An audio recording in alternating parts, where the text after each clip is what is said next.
नमस्कार,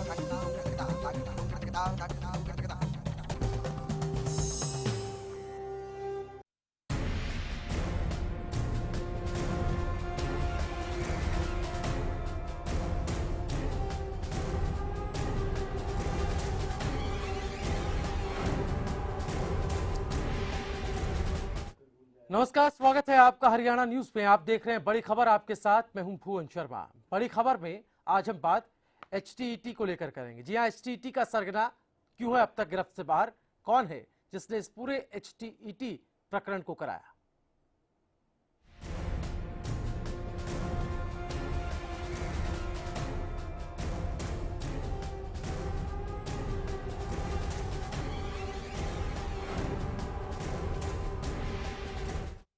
हजारों सपनों का सौदागर कहां है, ये सवाल इसलिए चूंकि एचटीईटी में काफी सारे कैंडिडेट्स बढ़ चढ़कर यहां पर एग्जाम देने आए, काफी उम्मीदों के साथ, कड़ी मेहनत के साथ, लेकिन कुछ नकलचियों ने और कुछ लोगों ने इन मेहनत पर पानी फेर दिया, हजार सपनों को तोड़ दिया है।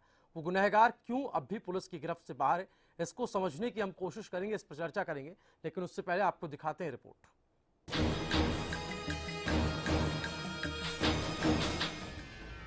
हरियाणा अध्यापक पात्रता परीक्षा यानी एचटेट की परीक्षा लीक करने के मामले में पुलिस की धरपकड़ तेज हो गई है।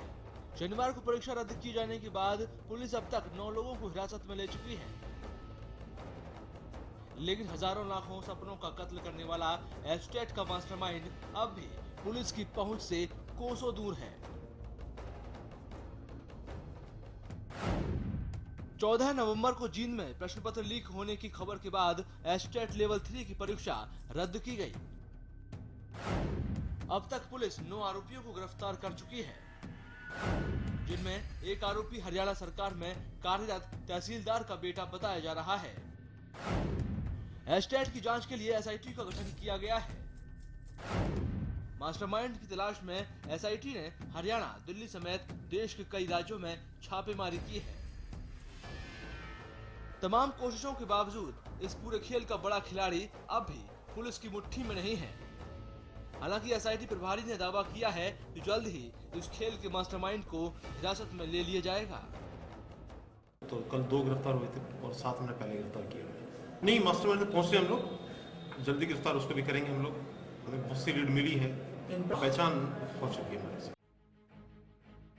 एचटेट का परीक्षा पत्र लीक होने से जहां हजारों परीक्षार्थियों के सपने मिट्टी में मिल गए, तो वहीं शिक्षा मंत्री रामविलास शर्मा ने एचटेट की लेवल 3 की परीक्षा जल्द कराने का भरोसा जताया है। लेकिन बड़ा सवाल ये है कि अभी तक पेपर लीक करने वाले मास्टरमाइंड को गिरफ्तार क्यों नहीं किया जा सका। मास्टरमाइंड को गिरफ्तार करने में पुलिस को इतना समय क्यों लग रहा है। क्या पेपर लीक कराने वाले लोगों के संबंध बड़े लोगों से हैं? परीक्षा से पहले कराए गए तमाम इंतजाम खोखले क्यों साबित हुए? कड़ी सुरक्षा के दावों के बाद भी परीक्षार्थियों की मेहनत मिट्टी में मिल गई। कुछ परीक्षार्थियों ने तो डर से केवल 1 और 2 की परीक्षा भी नहीं दी। ऐसे में उनकी मेहनत और सपनों का क्या होगा? सरकार और पुलिस साफ सुथरी परीक्षा कराने का भरोसा कब दे पाएगी, ये सबसे बड़ा सवाल है। Bureau report, Haryana news. चलिए, बड़ी खबर में आपने इस रिपोर्ट को देखा, अब आपको बताते हैं कि आखिर इस पूरे मामले पर डेवलपमेंट क्या क्या हुई है। अब तक पुलिस 9 आरोपियों को गिरफ्तार कर चुकी है। एक आरोपी हरियाणा सरकार में कार्यरत तहसीलदार का बेटा है। एचटीईटी की जांच के लिए एसआईटी का गठन भी कर दिया गया है। एसआईटी ने हरियाणा, दिल्ली समेत देश के दूसरे राज्यों में भी छापेमारी इस सिलसिले में की। 14 नवंबर को जींद में प्रश्न पत्र लीक होने की खबर के बाद एचटीईटी लेवल 3 की परीक्षा रद्द की गई। अब तक पुलिस 9 आरोपियों को गिरफ्तार कर चुकी है। हम आपको डेटा बता रहे हैं, जिसमें 2 की गिरफ्तारी कल ही हुई है। 7 आरोपी पहले गिरफ्तार हो चुके हैं। इस पूरे मामले पर हम आपको बताते हैं कि एसआईटी के प्रभारी दिनेश यादव ने क्या कुछ कहा, ये आप सुनिए। अब तक टोटल में 9 लोगों को हम लोग गिरफ्तार कर चुके हैं, जिसमें 7 व्यक्ति हमारे पास, 8 जो टोटल थे हमारे पास वो रिमांड पे थे, जिनका आज रिमांड खत्म होने के उपरांत उनको आज जुडिशियल भेजा गया। बाकी इन्वेस्टिगेशन में और भी जल्दी गिरफ्तारी होने वाली है। इन्वेस्टिगेशन में ये है कि ये जो हमने गिरफ्तार किए हैं, जो हमारे पास रिमांड पे रहे, उनसे बहुत बड़ा खुलासा अभी तक हुआ है कि ये लोग की जो व्हाट्सएप के माध्यम से मंगाते थे, फिर आगे ये जो कैंडिडेट थे उनको सप्लाई करते थे। इसके अलावा इनको कहीं बाहर से क्लियर आती थी, वो लीड हमें मिल चुकी है, उसको भी हम बहुत जल्दी गिरफ्तार कर लेंगे। उससे फिर आगे हमें ये पता चल पाएगा कि भाई मेन पेपर आउट कहाँ से हुआ है। ये बीच का एक व्यक्ति है, उसको गिरफ्तार होने के उपरांत हम लोग सब पहुँच जाएंगे जल्दी। तो एसआईटी प्रभारी जिनके जिम्मे इस पूरी जांच को सौंपा गया, दिनेश यादव को आप सुन रहे थे। सवाल तो उन्होंने भी खड़ा कर दिया कि आखिर जो मुख्य सरगना है और जहां से इस पूरी लीकेज की व्यवस्था शुरू होती है, वो उस कड़ी को अब तक वो भी नहीं पकड़ पाए हैं। उसकी कोशिश फिलहाल कर रहे हैं। इसी सिलसिले में दिल्ली, हरियाणा और दूसरे राज्यों में छानबीन कर रही है, जांच जारी है। लेकिन सवाल ये है कि आखिर कहाँ है वो मास्टरमाइंड जो पुलिस की गिरफ्त से अभी बाहर है। जो गिरफ्तारियां अब तक हुई हैं उनके मुताबिक जो खुलासा हुआ है उसमें व्हाट्सएप का भी इस्तेमाल खूब किया गया है आंसर की को आगे भेजने के रूप में। ओपी सहरावत जी हमारे साथ शिक्षाविद इस वक्त स्टूडियो में। ओपी सहरावत जी, स्वागत है आपका। सवाल, आखिर कहाँ है मास्टरमाइंड? आपको क्या लगता है इस पूरे मामले में जो अब तक डेवलपमेंट्स हुई हैं उससे आप कितने संतुष्ट हैं? देखिए, जो बीमारी होती है उस बीमारी की जड़ तक जाना अति आवश्यक होता है, वरना तो बीमारी होने के बाद फिर डॉक्टर के पास ले जाएं, लेकिन बीमारी हुई क्यों, उसके स्रोत तक, जो कहाँ से शुरू हुई, कैसे हुआ, क्या कारण हुए, क्यों हुआ, तो ये सारी बातें जो हैं वो सामने आती हैं। और ये मतलब ऐसा चक्र है कि ये एक या दो आदमी का नहीं है, ये बहुत ही जिसको कहते हैं कि दिमाग से लगाया हुआ है। और ये हर परीक्षा में बताओ कौन सी ऐसी परीक्षा है, चाहे वो मतलब प्री मेडिकल की हो, एसएससी की हो, ये हो, स्कूल में 5वीं तक की इम्तिहान में, और यहाँ तक कि मैं मेवात में कितने सारे स्कूल अटेंड किए हैं, उसमें जिला शिक्षा अधिकारी ऊपर सारे ये कहते हैं कि नकल बंद करो, और पूरे गांव के गांव जो है सेंटर पे बैठे होते हैं और पुलिस की पैरा होता है, लेकिन पुलिस पकड़ती नहीं है। तो क्या नियत में खोट है, क्या पकड़ने में खोट है, क्या स्रोत में खोट है, क्या ये खुद करवा रहे हैं, कोई करवा रहा है तो बड़ा जाल है, इसको पकड़ने के लिए इतनी जो मतलब मेहनत करनी पड़ रही है, तो इसका आखिर मतलब शिक्षा उसके ऊपर कितना बुरा असर पड़ रहा है, लोगों को मतलब अविश्वास की भावना पैदा हो रही है। क्यों नहीं सरकार इसको मतलब तवज्जो दे करके और सेंटरों से जो है इस तरह की बीमारी को साफ करे, ताकि उसके ऊपर इस प्रकार के एलिगेशन ना लगे। लेकिन एक सवाल है, एचटीईटी जैसी जो बड़ी परीक्षाएं होती हैं जिसमें लाखों की संख्या में कैंडिडेट्स होते हैं, आपको क्या लगता है उसमें इतनी बड़ी अगर चूक हो जाए कि व्हाट्सएप के जरिए आंसर की सर्कुलेट होने लगे, तो आपको लगता है एक बड़ी चूक है? और जैसा कि इसमें एक आरोपी हरियाणा सरकार में कार्यरत तहसीलदार का एक बेटा भी शामिल है, ये कहीं ना कहीं इशारा कर रहा है कि कोई मास्टरमाइंड इसका बहुत बड़ा है और उसके संबंध सत्ता तक कहीं ना कहीं जुड़े हुए हैं, और शायद इसी वजह से जो वो अब तक जांच के दायरे से बाहर या फिर पकड़ से बाहर है। देखिए, जब तक पूरा पेपर बाहर नहीं आता, हाँ। और पूरे पेपर की जो की नहीं बन जाती, हाँ। तो वो एकदम कैसे आया, हाँ। उसका क्या पहले इंतजाम किया हुआ था, क्या वो लीक हुआ, किस लेवल पर लीक हुआ, क्या बनाने वाले जो थे उस लेवल पर लीक हुआ, क्या पैकिंग में लीक हुआ, क्या वो आगे सप्लाई कर दिए उनमें से लीक हुआ। तो ये बहुत मतलब लार्ज स्केल पर क्या उसी तरह के बंडल बना करके फिर वापस रख दिए गए, और फिर उनमें से जो है एकदम 5 मिनट के अंदर 10 मिनट के अंदर पूरे सॉल्व होके आ जाने और फिर व्हाट्सएप पर जाना, ये अपने आप में एक बहुत बड़ी समस्या है।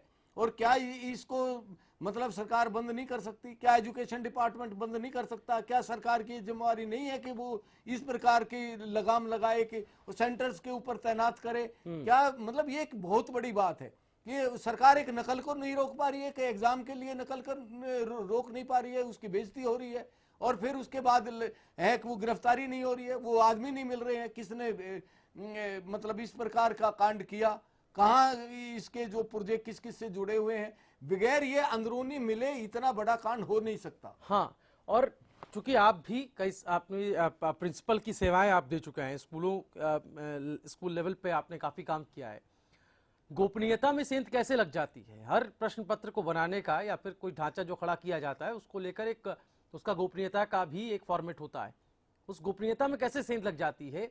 और उस गोपनीयता को बरकरार रखने की जिम्मेदारी जिन अधिकारियों की है, जिन कर्मचारियों की है, क्या वो इस पर जिम्मेदार नहीं है? उनसे क्या कोई पूछताछ हो रही है? इस बारे में भी सोचने की जरूरत है। देखिए, मैं प्रिंसिपल हूँ, मेरे पास प्रश्न पत्र आए और वो मैं मतलब बाहर भेज दूं, वो 5 मिनट में फोटोस्टेट होकर के वापस आ जाएं और उसके बाद सारे हरियाणा में चलती रहे, हो जाएगी, कोई दिक्कत नहीं है। ये समझना होगा कि ये किस लेवल पर किस तरह की तैयारियां थी और कहां से लीक हुआ और कैसे हो गया। ये बहुत बड़ी बात है। ये मतलब नकल को रोकना सरकार उचित मान रही है? उचित मान रही है तो क्या ऐसा हो सकता है कि सरकार चाहे और ये ना हो? और किस लेवल पर अगर ये बात हुई है, पहले भी पेपर आउट हो चुके हैं, उसके सेंट्रल में भी हुए, दिल्ली में भी हुए और प्री इंजीनियरिंग के भी हुए और बड़ी बड़ी परीक्षाओं के पेपर आउट हुए हैं। तो वो किस प्रकार से आउट हो जाते हैं, तो उसका पहले से इंतजाम क्यों नहीं होता? क्या उसकी सीक्रेसी इतनी नहीं हो सकती? और विद्यालय शिक्षा बोर्ड इसको ले रहा है, तो ये छोटे अधिकारियों की बात नहीं है, बड़े अधिकारियों के यहां से कोई पेपर का लीक होना और फिर फील्ड में जाना, या क्या फील्ड में हुआ, तो ये सारी चीज रिपोर्ट के बाद क्लियर हो पाएगी। लेकिन इस प्रकार की जो मतलब बातें होना, ये बहुत ही शर्मनाक बात है और इसको रोका जाना बहुत ही मतलब उचित होगा। आपने विद्यालय शिक्षा बोर्ड का जिक्र किया, जो जिसको पूरा कंडक्ट कराता है, जिसकी पूरी जिम्मेदारी है।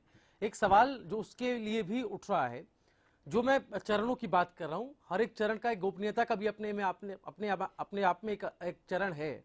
और जब आप कह रहे हैं कि वो फील्ड में जाता है, तो क्या विद्यालय शिक्षा बोर्ड की ये जिम्मेदारी नहीं रहती फील्ड में जाने तक की भी, कि अगर वो पेपर वहां तक पहुंचा रही है? मेरा कहने का मतलब ये है कि अगर जब तक प्रश्न पत्र बंद कमरे में है, जब तक प्रश्न पत्र बंद है, सील बंद है, तब तक उसकी जानकारी बाहर कैसे मिल जा रही है? कोई ना कहीं अंदरूनी शख्स ऐसा है जो इस पूरे प्रकरण में मिला हुआ है, उस तक पुलिस क्यों नहीं पहुंच पा रही है? इतने दिन बीत जाने के बाद भी सिर्फ 9 लोगों की गिरफ्तारी, लेकिन सरगना अब भी बाहर है। आपको क्या लगता है, इतना चुनौतीपूर्ण है क्या कि सरगना को पकड़ पाना? और इसका दूसरा पहलू ओपी सरावत जी ये भी है कि हमने कई सारे खबरें ऐसी सुनी जिसमें कि जो कैंडिडेट थे वो आसानी से सुरक्षा व्यवस्था होने के बावजूद मोबाइल फोन लेकर अंदर तक पहुंच जा रहे थे, तो वो भी कैसे संभव हो पाता है? एक दूसरा पहलू उसका है अपने आप में। देखिए, जो इसमें जो सिक्योरिटी की चूक तो है ही है, क्योंकि जो व्हाट्सअप करेंगे वो किन लोगों पे करेंगे, कौन लोग गए, कितने लोग गए, कैसे गए, वो सारा जो है सिक्योरिटी की बात है। सिक्योरिटी कौन करती है? गवर्नमेंट करती है, पुलिस लगाती है, ये दूसरे मतलब जो ड्यूटीज होती हैं, ड्यूटी मजिस्ट्रेट भी होता है, एक के ऊपर एक चैनल इस प्रकार से बना हुआ होता है कि उनकी चेकिंग भी होती है और फ्लाइंग स्क्वाड्स भी होते हैं। लेकिन इवन देन उसके बाद भी इस प्रकार का हो जाना, बिना अंदरूनी शख्स के, बिना मिलावट के, इतनी बड़ी चूक नहीं हो सकती कि वो पेपर आउट हो करके और इतनी जल्दी मार्केट में भी चला जाए और कहीं भी लाखों की संख्या में मतलब उसका ये हो जाए, वितरण हो जाए। और जिम्मेदार अधिकारियों पर, कर्मचारियों पर भी तो कार्रवाई होनी चाहिए, क्योंकि उनकी एक जिम्मेदारी उसको संभालने की, उसकी गोपनीयता को बरकरार रखने की होती है। सुनीता दुग्गल जी हमारे साथ बीजेपी नेत्री फोन लाइन पर जुड़ गई हैं। सुनीता जी, स्वागत है आपका। चलिए, लगता है संपर्क उनसे टूट गया है। एक बार फिर हम जुड़ेंगे उनसे और बात करने की कोशिश होगी। इस बीच खजान सिंह हमारे साथ कांग्रेस नेता फोन लाइन पे है। खजान सिंह जी, स्वागत है आपका।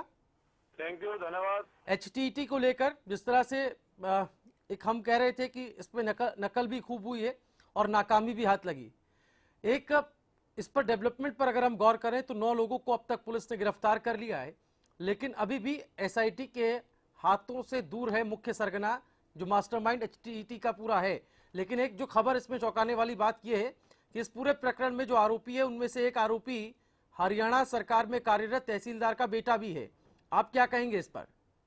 ये सरकार का कुशासन है और सरकार की विफलता है। बहुत बुरी तरह से सरकार फेल हो गई है और बार बार कहने के बाद शिक्षा मंत्री ने कि हम अच्छी तरीके से सेट का एग्जाम करवाएंगे, कंडक्ट करेंगे। पहले मतलब जितने भी इस सरकार के कार्यकाल में एग्जाम हुए हैं वो कहीं न कहीं इनकी पॉलिटिकल इंटरफेरेंस है।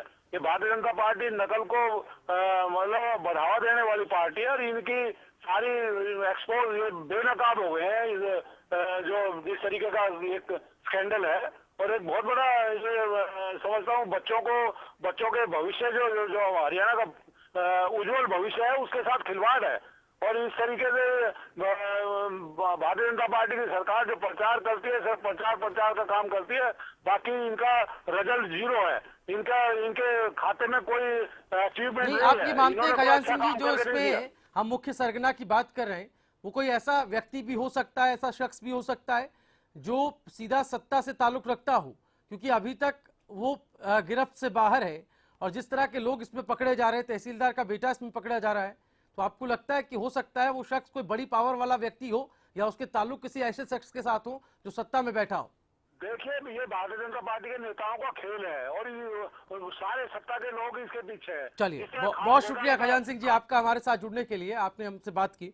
और यहाँ पर आरोप सरकार पर लगातार लग रहे हैं कि वो नाकाम हुई है, असफल हुई है इस परीक्षा को कराने को लेकर, लेकिन सरकार ये कह रही है कि उसकी प्रतिबद्धता है कि ऐसी परीक्षाएं कराई जाए जिसमें योग्य उम्मीदवार ही उसको क्वालिफाई करने के लिए उसमें वहां पार्टिसिपेट कर पाए। छोटा सा ब्रेक हम ले रहे हैं, बड़ी खबर में इस मुद्दे पर हम लगातार हमारी चर्चा जारी।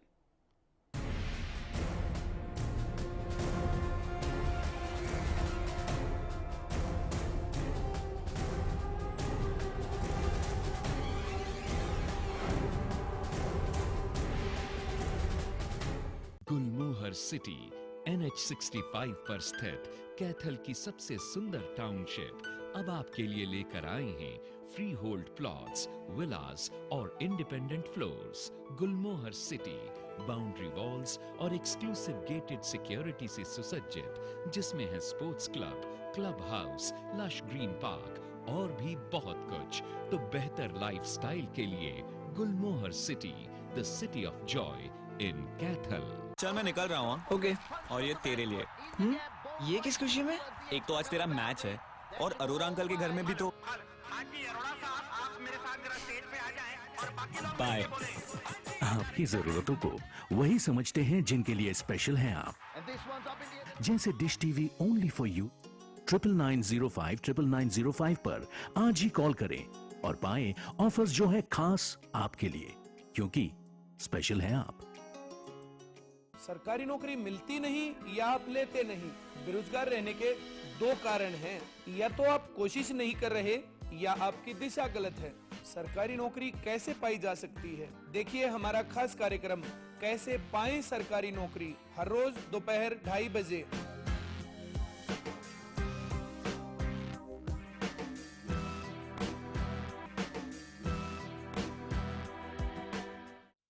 हरियाणा फ्रेश शुद्ध घी का नाम बड़ा, शुद्धता की कसौटी पर खरा, घर के घी जैसा स्वाद मन भाए, जो भी खाए तंदुरुस्ती पाए।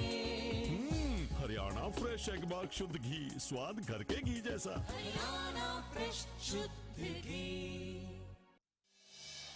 शीशे के बदन को मिली पत्थर की निशानी, टूटे हुए दिल की है बस इतनी सी कहानी। औरत के इस रूप से डर जाते हैं अब लोग, आंचल भी नहीं सर पे, नहीं आंखों में पानी।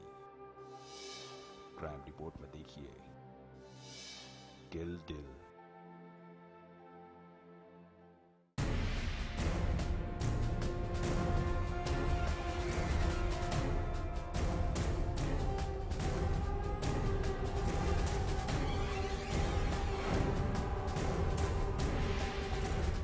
और ब्रेक के बाद बड़ी खबर में आपका एक बार फिर स्वागत है। बड़ी खबर में हम बात HTT में आई बहुत खामियों को लेकर कर रहे हैं। एक खामी लीकेज की भी रही, नाकामी तो उसमें हुई इस परीक्षा के दौरान, लेकिन जो लीकेज की प्रॉब्लम थी, जो आंसर की के लीक हो जाने की बात थी, उसमें 9 लोगों को SIT ने अब तक गिरफ्तार किया। लेकिन जो सरगना है, जो मुख्य सरगना मास्टरमाइंड जिसको हम कह रहे हैं, उसका चेहरा अभी क्लियर नहीं है, उसका नाम अभी क्लियर नहीं है, लेकिन उसकी तलाश में भले ही SIT जुटी हुई हो, लेकिन अभी तक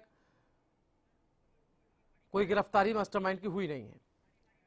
चलिए, इस बीच आपको इस वक्त की बड़ी खबर से रूबरू कराएं, जिनसे HTT पेपर लीक मामले में बड़ा खुलासा हुआ है। हम बात HTT कर रहे थे, इस बीच बड़ा खुलासा, पुलिस को मिले आरोपियों की मोबाइल रिकॉर्डिंग और अहम दस्तावेज पुलिस ने जब्त किए। केंद्र पर पहुंचने से पहले ही पेपर लीक हो चुके थे। ये बात अब सामने आई है। HTT पेपर लीक मामले में एक बड़ा खुलासा जींद से हुआ है, जहां पुलिस को आरोपियों के मोबाइल रिकॉर्डिंग्स और अहम दस्तावेज बरामद हुए। केंद्रों पर पहुंचने से पहले ही ये पेपर लीक हो चुके थे।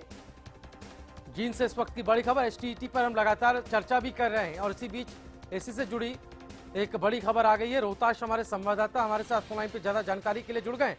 रोहताश, तफसील से जानकारी दे, कैसे पुलिस को ये मोबाइल रिकॉर्डिंग्स और दस्तावेज हाथ लगे?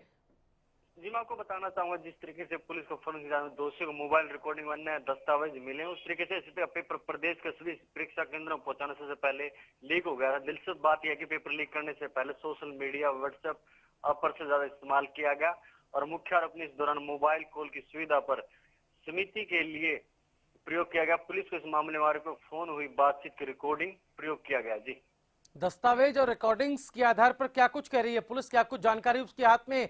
क्या मास्टरमाइंड तक पहुंचने में ये दस्तावेज और रिकॉर्डिंग काम आएंगी क्या?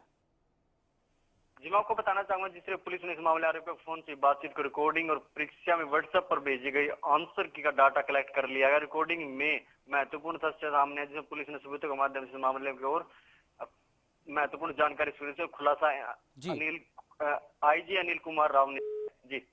जी, रोहताश, क्या कहा जा रहा है, कौन इसके पीछे हो सकता है? कोई जानकारी रिकॉर्डिंग्स के जरिए, दस्तावेज के जरिए सामने आई है क्या? किसी एक नाम की, किसी एक चेहरे की? जी, मैं आपको बताना चाहूंगा, जिस तरीके से अभी तक 10 अभियुक्त गिरफ्तार में किए गए हैं, जिसमें अनिल राव ने सीधा स्पष्ट किया कि पुलिस जो बाकी जो बचे हैं उनको जल्द से जल्द गिरफ्तार कर लिया जाएगा। और जिस तरह पात्रता परीक्षा में आंसर की लीक करने का सारा प्लान दिल्ली से चल रहा था। आईजी राव ने बताया कि इन नेटवर्क में अभी तक मुख्य आरोपी रवि और प्रवीण दहिया, रवि को प्रवीण और दिल्ली से मुलाकात हुई। इधर प्रवीण ने रवि को पेपर के आंसर लिहाज करने के लिए 3 लाख रुपए की कीमत तय हुई थी। 3 लाख रुपए की कीमत पेपर लीक की तय हुई थी, ये जानकारी मिल रही है रिकॉर्डिंग से। जी, मैं आपको बताऊं, इस तरीके से रवि ने 1 लाख रुपए में 15 लोगों को से बातचीत की थी इसको डिबेट करने के लिए। चलिए रोहताश, आप इस खबर पर नजर बनाए रखें, आगे भी हम आपसे जानकारी लेंगे। तो कुछ अहम खुलासे धीरे धीरे एचटीटी प्रकरण को लेकर हो रहे हैं। पुलिस के हाथ कई और सबूत लगे जिनमें मोबाइल रिकॉर्डिंग्स आरोपियों से जो बरामद हुई है और साथ ही साथ कई सारे दस्तावेज। दिल्ली से पेपर लीक का पूरा नेटवर्क चल रहा था। देश की राजधानी से एचटीटी पेपर लीक मामले के जुड़े हैं तार और एक बड़ा खुलासा हुआ है जहां पुलिस को आरोपियों की मोबाइल रिकॉर्डिंग्स और अहम दस्तावेज बरामद हुए। लाखों रुपए का सौदा पेपर परीक्षा केंद्र पर पहुंचने से पहले ही लीक हो चुका था। पुलिस के हाथ बताए जा रहे कई और सबूत लगे। इस पूरे नेटवर्क को दिल्ली से संचालित किया जा रहा था। पेपर लीक का ये पूरा प्रकरण एचटीटी से जुड़ा हुआ है जिसमें एक के बाद एक बड़े और अहम खुलासे हो रहे हैं। जिनसे इसी बीच एक बड़ी खबर आपको बता रहे हैं जहां पुलिस को आरोपियों की मोबाइल रिकॉर्डिंग्स और अहम दस्तावेज मिले हैं। केंद्रों पर पहुंचने से पहले ही ये पेपर लीक हो चुके थे। क्या कहेंगे ओपी शरावत जी?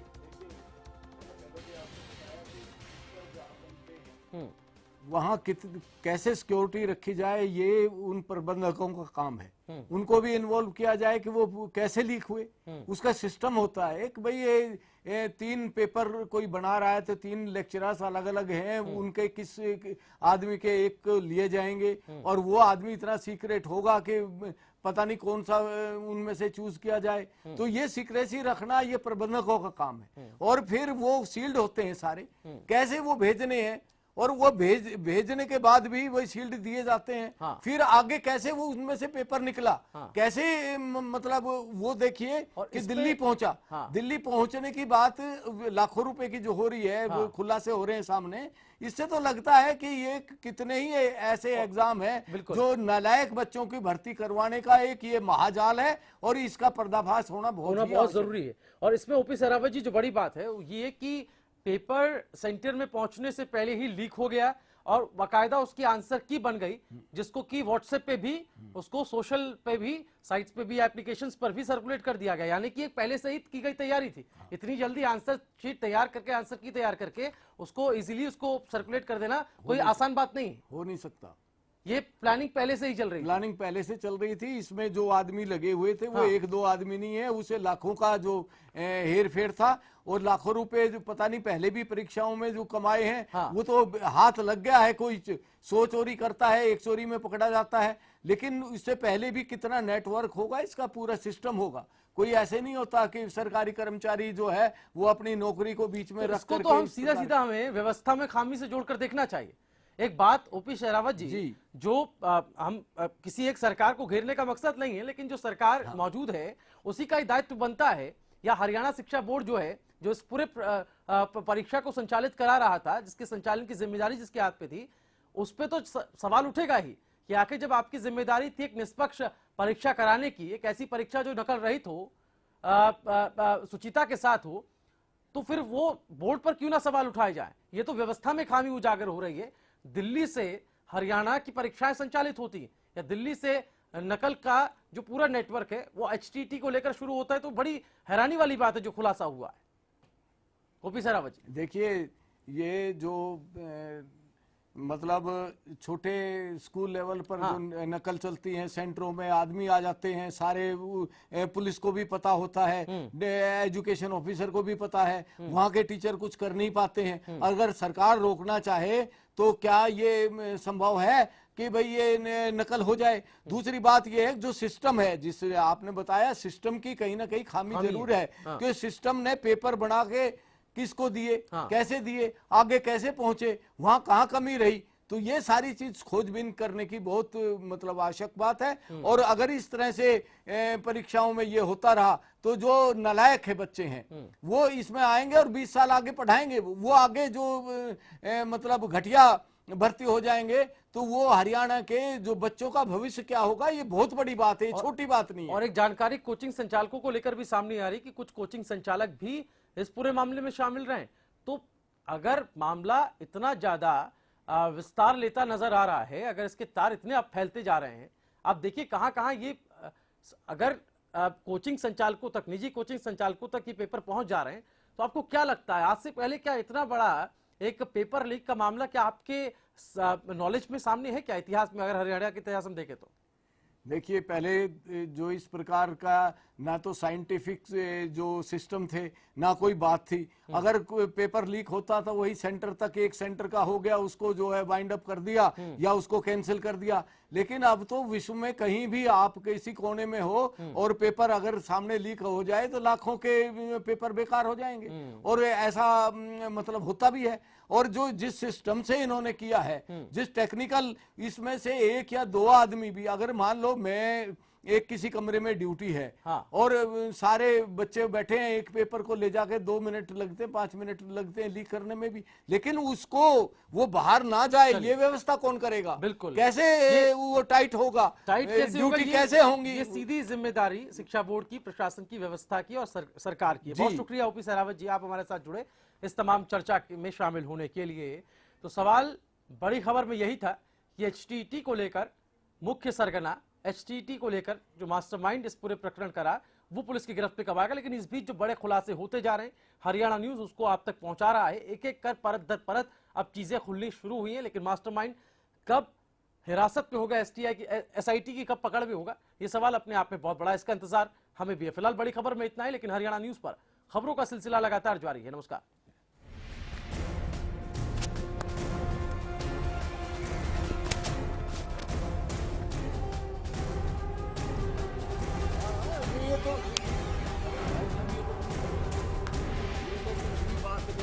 पता नहीं, आप देखिए कि